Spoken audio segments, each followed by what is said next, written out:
Trader Cobb Crypto Podcast. This is the Trader Cobb Crypto Podcast. G'day everybody, welcome to the Trader Cobb Crypto Show. Hope you've had a great weekend. Just want to go through and just sort of see what happened over the weekend actually, because it looks like the brakes were put on to a certain extent. Of course, on Friday in the North American and European session, we did see that Bitcoin had a bit of a bounce from that 7,800 point, the old level where we broke above, with a slight resistance roughly around that area. So a pretty decent bounce of about $400-500 back up. And then sort of Saturday, Sunday, not a great deal happened, which is kind of fairly normal for a weekend. We don't often see great volume throughout the weekend period, but everything's kind of seems to have slowed down quite a bit.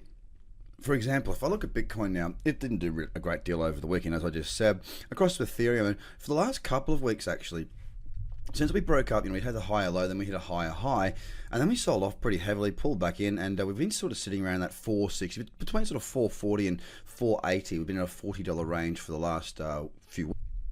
Now that's not really given us much trading opportunity within Ethereum against the dollar. And that can be pretty widely seen across the board at the moment, as a matter of fact. Ethereum following Bitcoin fairly closely until recently, and also Bitcoin Cash. Even Bitcoin Cash, it's been more bullish than Ethereum has been, in the sense that it does have the clear higher low, and it sort of held its ground up there. The moving averages are now fanning in the correct order for that cradle zone.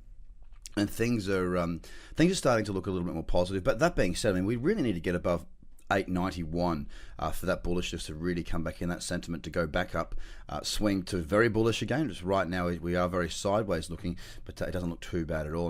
And, with EOS, it's been very interesting actually. It's sort of held its ground, as has Bitcoin Cash, not doing a great deal the last couple of weeks, holding around the $8 to $850 mark, not doing a great deal. Same with Cardano. The range of Cardano each day seems to be quite large. Last week there was quite a bit of spiking, shoots up, back down, and the candles are actually looking quite messy, if I'm honest. Still very much in that uptrend with that very clear higher high and higher low. Stellar Lumen is also back into a point at which I'll be looking for opportunities. It's back into that 30-cent mark, and is still very much in an uptrend, being the leader for quite some time now and moving quite well. Neo very sideways. IOTA, I'm looking at this for potential shorts. If we come back down to that 90-cent mark and break it, there could be opportunities to trade lower there. Ripple also holding around 42 cents. It's at 45 now, but there's definite support at 42. And finally, Litecoin not doing a great deal either. Now, because it's the start of a new week, it's always good to have a look at the weekly charts. I know many people don't pay much attention to the weekly charts, but I certainly do. It's a time frame that gives me good perspective going forward. I do it at the end of each month and at the end of each week as well. Now, of course, the interesting thing is we have on Wednesday a change in month as well. So it's very likely that we're going to see these candles currently as they are on the monthly charts close quite bullish. When we see that Bitcoin's broken up through the high of last week, we've got another bullish week this week. Ethereum not so much. Bitcoin Cash did not break last week's high, nor did EOS. Cardano also did not do that. Lumens did. It pushed up, broke through the week price high. It's actually had the last 3 weeks have been bullish and breaking highs.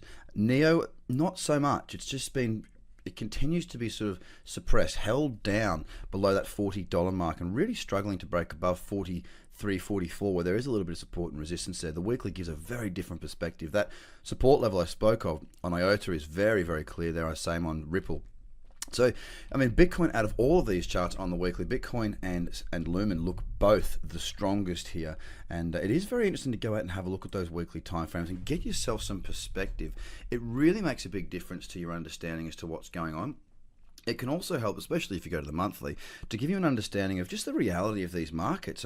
They run so hard away that they've also got to pull back. Bitcoin's back in that cradle zone. It's no surprise that we did get a pull back into that area.